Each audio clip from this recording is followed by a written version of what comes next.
Good evening আমার প্রিয় বন্ধুরা, কেমন আছো তোমরা সবাই? আশা করছি সবাই খুব ভালো আছো। আমিও ভালো আছি। আমার চ্যানেলের আরও একটি নতুন ব্লগে তোমাদের সবাইকে আরও একবার স্বাগত জানাই।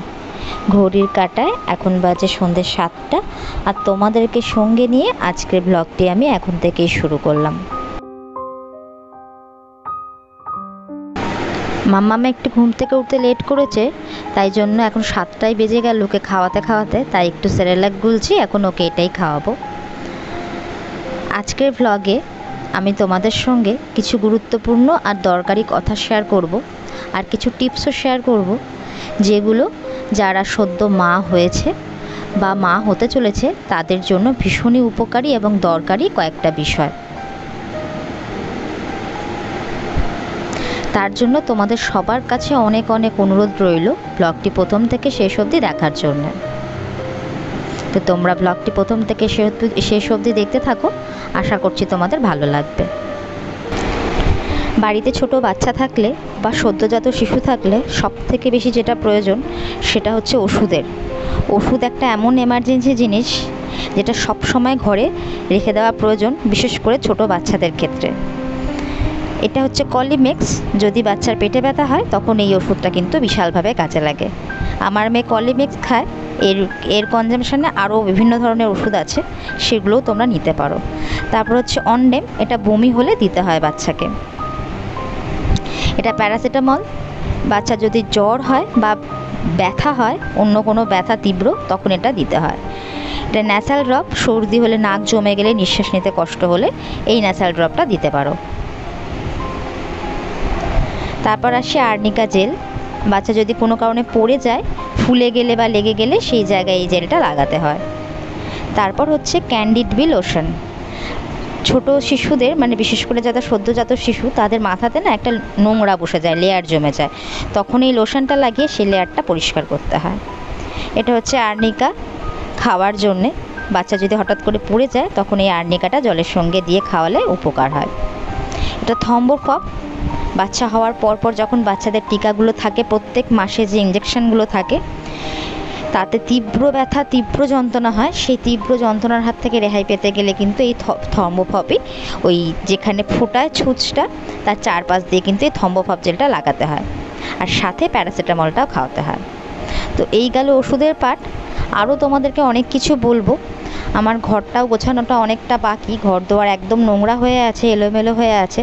তো চলো ঘরের কাজগুলো একটু একটু করে করতে থাকি, আর তোমাদেরকে দরকারি কয়েকটা টিপস দিতে থাকি, যেগুলো তোমাদের জন্য ভীষণভাবে উপকার। আমার বাচ্চা তো এখন একটু বড় হয়ে গেছে, তবে যখন যাদের নিউবর্ন বেবি বা যারা মা হতে চলেছ, তাদের এই জিনিসগুলি জেনে রাখা খুবই দরকার। নয়তো কিন্তু আমার মতনই কিছু প্রবলেমের সম্মুখীন তোমাদেরকেও হতে পারে, হতে পারে আর কি। তো যাতে সেটা না হয়, তাই আমার ব্লগটা প্রথম থেকে শেষ অবধি দেখো, তাহলে তোমরা অনেকটা কিছু জানতে পারবে যে ছোট বাচ্চা থাকলে কি কি করতে হয়, বা সদ্যজাত শিশু হলে তার পেছনে কি কি করতে হয়, বা কি কি ঘরে রাখা জরুরি, বা কোনটা কি করলে বাচ্চার জন্য ভালো হয় আর কোনটা না করলে বাচ্চার জন্য খারাপ হয়, সেগুলো তোমরা এই ব্লগটা দেখলেই জানতে পারবে। তো চলো বেশি বকবক না করে বলতে থাকি তোমাদেরকে এক এক করে সবটা। একেবারে প্রথম থেকেই শুরু করি। আমার মেয়ে যেদিন প্রথম আমার কোলে এলো নার্সিংহোমে, সেদিনকে মেয়ে নর্মালি যেরকম মায়ের বুকে দুধ খায় সেরকমই খেয়েছে। তারপরে মেয়ে পটি করেছে। তো পটি করার পরে দেখলাম পটিটা কিন্তু কালো। তো আমি ভাবলাম যে পটি তো কালো হওয়ার কথা না, নর্মাল তো পটি আমরা হলুদই দেখে এসেছি। তো আমি তখন দেখে জিজ্ঞেস করলাম, তো তখন ওখান থেকে আমাকে বললেন যে পটিটা কালো এই কারণেই হচ্ছে, বাচ্চা কিন্তু মায়ের পেটে থাকাকালীন মায়ের পেটে যেসব নোংরা থাকে সেগুলো কিন্তু খেয়ে নেয়। তো সেই কারণেই বাচ্চা জন্মানোর পরে যখন ওরা পটি করে, ওদের পটিটা কালো হয়। মায়ের পেটের নোংরাগুলো এই পটির মাধ্যমেই ওদের শরীর থেকে বের হয়। সেকেন্ড যেটা তোমাদেরকে বলবো, আমার মেয়ে হওয়ার পরে আমি মেয়ে হওয়ার আগে থাকতেই চিন্তা করছিলাম যে বুকে দুধ কবে আসবে। আমি বুঝতে পারছিলাম না যে বাচ্চা যেটা হবে ও তো বাইরের কোনো খাবারই খেতে পারবে না, তো ও তো দুধই খাবে, মায়ের দুধটাই তো খাবে, তাহলে সেই দুধটা কবে আসবে আমি তো বুঝতেই পারছিলাম না। আমি রীতিমতন টেনশানে পড়ে গেছি, মেয়ে কী খাবে। কারণ মেয়ে হওয়ার 3 দিনের মাথাতেও মানে 2.5 দিনের মাথাতেও কিন্তু আমার বুকে কোনো দুধ আসেনি। আমি তখনও চিন্তা করছি, রীতিমতন কান্নাকাটিও করছি, আমি সবাইকে বলছি। তারপরে জানতে পারলাম যেহেতু অপারেশন হওয়ার পরে মোটামুটি 2.5 দিন মতন কিছু খেতে দেয় না মাকে, সেই কারণে তখন কিন্তু বুকে দুধটা আসে না। তবে আমার ক্ষেত্রে এটাই হয়েছিল, অন্য কারোরটা আমি বলতে পারবো না। তবে তোমরা যাতে জানতে পারো জিনিসগুলো, সেই কারণে আজকে তোমাদেরকে কথাটা বলছি। আমি 2.5 দিন মাথাতে যখন খাবার খেলাম, 2.5 দিন তো আমার স্যালাইন চলেছে, 2.5 দিনের মাথাতে খাবার খাওয়ার পরেই কিন্তু আমার বুকে দুধটা এসেছে তখন থেকেই। তবে একটা কথা বলি, বুকে দুধ না আসলেও আয়া মাসিরা কিন্তু মায়ের বুকের দুধটাই ওদের খাওয়ায়। তখন প্রথম একটু বলে না হলুদ দুধ, দুধটা কিন্তু হলুদ হয় না, দুধটা একটুখানি জলের মতন সাদা সাদা গ্যাজলা গ্যাজলা দেখতে হয়। ওইটা কিন্তু বাচ্চাদের ভীষণ উপকারী। ওই 2 দিনের দুধটা বাচ্চাদের শরীরের সমস্ত রকম ইমিউনিটি পাওয়ার তৈরি করতে সাহায্য করে। তো অবশ্যই ওটা তোমরা খাওয়াবে বাচ্চাদেরকে। যারা নতুন মা হতে চলেছো বা মা হয়েছো তাদের উদ্দেশ্যেই বলছি কথাগুলো, অবশ্যই খাওয়াবে। ওটা বিশালভাবে বাচ্চাদের শরীরের জন্য কিন্তু উপকারী। আর 3 দিনের মাথাতে তোমার বুকে সাদা রঙের যে দুধ হয়, দুধের যে কালারটা, সেই দুধটাই কিন্তু নিঃসৃত হবে মায়ের বুক থেকে। এবার বলি তোমাদেরকে, নার্সিংহোম থেকে বা হসপিটাল থেকে বাচ্চাকে বাড়ি আনার পরে আমাকে কী কী প্রবলেম ফেস করতে হয়েছে, সেগুলো যাতে তোমাদের ফেস করতে না হয় সেই কারণেই আজকে আমি তোমাদেরকে এই কথাগুলো বলছি। মেয়েকে বাড়ি আনার পরে আমি যখন নার্সিংহোমে যখন বাচ্চাদেরকে রাখে, দেখবে তোমরা কাপড়ে জড়িয়ে রাখে। আর আমি বাড়িতে আনার পরে মেয়েকে কিন্তু কাপড় জড়াতাম না। ও প্রচণ্ডই ঘামতো। আর তখন মেয়ে হয়েছে তখন ভালোই গরম, জুলাই মাসে মেয়ে হয়েছে, সেই কারণে ও ঘামতো বলে ওকে আমি কাপড় জড়িয়ে রাখতাম না। আর দেখতাম মেয়ে প্রচণ্ড কাঁদছে, সবসময়ই মেয়েটা কাঁদছে। আমি বুঝতে পারতাম না যে ও কেন কাঁদছে। তবে পরে যখন ডাক্তারের কাছে গিয়ে প্রবলেমটা বলি, তখন ডাক্তার আমাকে বলে যে আমি জানতে পারি যে, আর একটা জিনিস, মেয়ে আমার কোল ছাড়া কিছুতেই নিচে থাকতো না।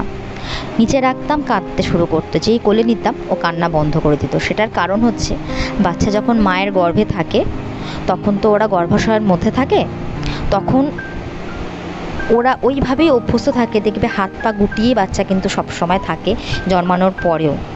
তো সেই কারণে ওদেরকে কাপড় জড়িয়ে রাখে, এটা বোঝানোর জন্যে। কাপড়টা জড়ানো থাকলে ওরা এটা বোঝে যে আমি এখনও মায়ের গর্ভেই আছি, বা আমি যেই জায়গাতে ছিলাম সেইখানেই আছি, আমাকে সেই জায়গা থেকে কেউ সরায়নি। সেই কারণেই ওরা সবসময় মায়ের কোল খোঁজে।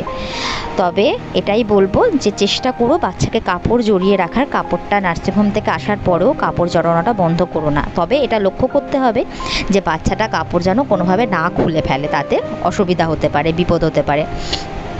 আমি যেটা করিনি, সেই কারণে আমাকে প্রচুর প্রবলেম ফেস করতে হয়েছে। মেয়ে কিছুতেই কোল ছাড়া নিচে থাকতো না। আমি তখন বুঝতে পারিনি, তবে ডাক্তার বলার পরে বুঝতে পেরেছি। তখন মেয়ের বয়স অলরেডি 3-4 মাসের হয়ে গেছিলো। তোমরা অবশ্যই এটা করো, বাচ্চাকে সবসময় কাপড় পেঁচিয়ে রেখো। যারা নতুন বাচ্চা হয়েছে, যাদের নতুন হয়েছে বা হতে চলেছে, সবসময়ই নার্সিংহোম থেকে আনার পরও সবসময় কাপড়ের মধ্যে পেঁচিয়ে ওদেরকে রাখা অভ্যেস করো। তাহলে দেখবে ওদের ঘুমটাও ভালো হয়, আর ওরা কিন্তু কান্নাও কম করে, যেটা আমাকে খুব পরিমাণে প্রবলেম ফেস করতে হয়েছিল। তারপর আসি খাওয়ানোর পরে বাচ্চাকে ঢেকুর তোলানোর ব্যাপার নিয়ে। এটা ভীষণভাবে জরুরি, বিশালভাবে দরকার। আমি প্রথমে বুঝতে পারতাম না, আমি ঢেকুর তোলাতাম না।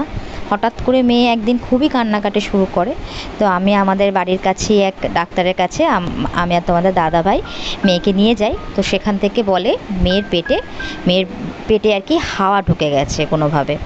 তো আমাকে তখন বলে ওখান থেকে ডাক্তারবাবু যে আপনি কি বাচ্চাকে খাওয়ানোর পরে ও ঢেকুরটা তোলান? তো আমি বললাম না। তো বললো ঢেকুর তোলানোটা অবশ্যই দরকার, কারণ বাচ্চাকে যখন আমরা খাওয়াই, সেটা ব্রেস্ট মিল্ক হোক বা বোতলের দুধ হোক, সেটার ক্ষেত্রে বাচ্চার পেটে খাবারের সাথে সাথে হাওয়াটাও ঢোকে। তো ঢেকুরের মাধ্যমে ওই হাওয়াটাকে বের করে দিতে হয়, সেটা কিন্তু ভীষণভাবে দরকার। অবশ্যই এটা করো, নাহলে বাচ্চা প্রচণ্ড পরিমাণে কষ্ট পায়। ওরা তো বলতে পারে না, সারাক্ষণ শুধু কাঁদতেই থাকবে। এরপর আসি বাচ্চাকে ভ্যাকসিনের ব্যাপার নিয়ে। প্রত্যেক মাসেই বাচ্চার ভ্যাকসিন হবে। আমি জানতাম না, প্রথমবার মা হওয়ার পরে অনেক কিছুই জানতে পেরেছি আর কি। সেই কারণেই বলছি, ভ্যাকসিন হওয়ার পরে ওখান থেকে হয়তো যেখান থেকে ভ্যাকসিন নেবে সেখান থেকে বলবে না আমাকেও কিন্তু বলেনি, সে কারণে আমার বাচ্চা প্রথম ভ্যাকসিনে প্রচণ্ড পরিমাণেই কষ্ট পেয়েছিল, প্রচণ্ডই কষ্ট পেয়েছিল। তারপরে বার থেকে আমিও সেটাই করি যেটা তোমাদেরকে বলতে যাচ্ছি। ভ্যাকসিন নেওয়ার পরে ঠিক 2 থেকে 3 ঘন্টা পরে ওদেরকে কিন্তু প্যারাসিটামল লিকুইডটা খাইয়ে দেবে অবশ্যই, নয়তো ওই ভ্যাকসিনের যা তীব্র যন্ত্রণা সেটা তোমাদের বাচ্চাদেরকে ফেস করতে হবে। আর বাচ্চার কষ্ট দেখে মায়ের কিন্তু প্রচণ্ড পরিমাণে কষ্ট হবে। আমি তো প্রচণ্ডই কেঁদেছিলাম যখন আমার মেয়ে ওইভাবে যন্ত্রণায় কষ্ট পাচ্ছে, পা ফুলে গেছে, একটু নাড়াতে পারছে না, পা নড়লেই মেয়ে আমার আটকে আটকে কেঁদে উঠছে। সেই কারণেই বললাম অবশ্যই বাড়িতে প্যারাসিটামল রেখে দেবে আর থম্বোফব জেল রেখে দেবে। ভ্যাকসিন হওয়ার 2-3 ঘন্টা বাদে প্যারাসিটামল খাওয়াবে আর থম্বোফব জেলটাও লাগানো শুরু করবে। প্যারাসিটামলে ওদের অনেকটাই আরাম পায় আর তার সাথে থম্বোফব জেলেও ওরা অনেকটাই আরাম পায়। তবে একটা কথা বলে রাখি, পুরনো প্যারাসিটামল যেটা খোলা হয়ে গেছে, যে কোনো ওষুধ বাচ্চাদের 1.5 মাসের বেশি কিন্তু 1.5 মাসের বেশি বয়স হয়ে গেলে খোলার পরে সেটা বাচ্চাদেরকে আর দেওয়া যাবে না। তখন তোমাদের যদি ভরা শিশিও থাকে সেটা ফেলে দিয়ে নতুন ওষুধ আনতে হবে, যদি প্যাকেটটা খোলা, সিলটা যদি খোলা হয়ে থাকে। তোমাদের একটা লোশন দেখালাম, ক্যান্ডিড বি লোশন। এই লোশনটা হচ্ছে বাচ্চার মাথায়, বাচ্চা জন্মানোর পরে প্রচণ্ড পরিমাণে একটা নোংরার লেয়ার জমে যায়। সেই নোংরার লেয়ারটা যদি পরিষ্কার না করা হয়, বাচ্চার মাথার সমস্ত চুল কিন্তু উঠে যায়, যেটা আমার মেয়ের হয়েছিল। আমি বুঝতে পারিনি কী থেকে হচ্ছে, তখন ডাক্তার আমাকে এই লোশনটা দেয় এবং পরিষ্কার করতে বলে। লোশনটা লাগিয়ে রেখে দিতে হয় মাথাতে 1/2 ঘন্টা মতন। তারপরে তুমি যখন চিরুনি দিয়ে হালকা হালকা করে আস্তে আস্তে আঁচড়ালে ওই নোংরাগুলো পুরো চুল থেকে উঠে চলে আসে। তো আমার মেয়ের ওই নোংরা জমে পুরো চুলটাই উঠে গেছিলো, প্রথমে বুঝতে পারিনি। তারপরে পরিষ্কার করা শুরু করলাম, আস্তে আস্তে সব পরিষ্কার হয়ে যেতে থাকলো আর তার সঙ্গে চুলও উঠতে থাকলো। আর তারপরে নতুন চুল আস্তে আস্তে গজাতে শুরু করলো। এটা খুবই দরকারি একটা লোশন, এটা অবশ্যই বাড়িতে এনে রেখে দেবে।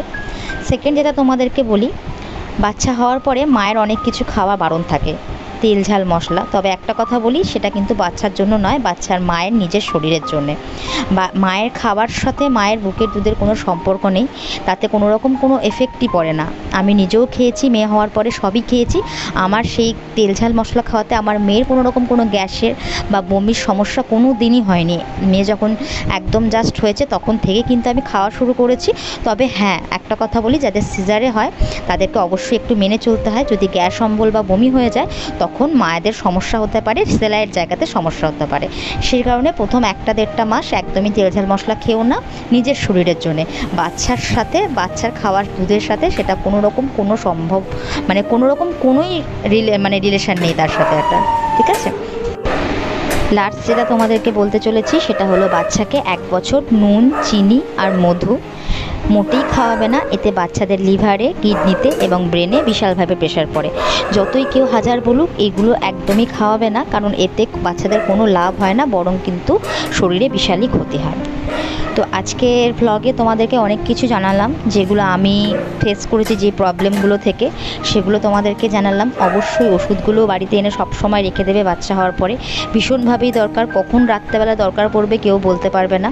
তো আজকে ভ্লগটা তোমাদের কেমন লাগলো, আমার এই জরুরি কথাগুলো তোমাদের কেমন লাগলো অবশ্যই জানিও। যদি ভালো লেগে থাকে অবশ্যই একটা লাইক, কমেন্ট আর শেয়ার করে দিও। চ্যানেলটাকে সাবস্ক্রাইব করতে ভুলো না। তোমাদের সঙ্গে কথা বলতে বলতে আমার সমস্ত কাজগুলোও আমি করে নিলাম, আর তার সাথে তোমাদেরকে অনেক কিছু তথ্য দিলাম, যেগুলো তোমাদের যারা সদ্য মা হয়েছো তাদের জন্য ভীষণই দরকার। তো দেখা হবে তোমাদের সাথে পরের একটা ভ্লগে। ততক্ষণের জন্য তোমরা সবাই সুস্থ থেকো, ভালো থেকো। টাটা বন্ধুরা।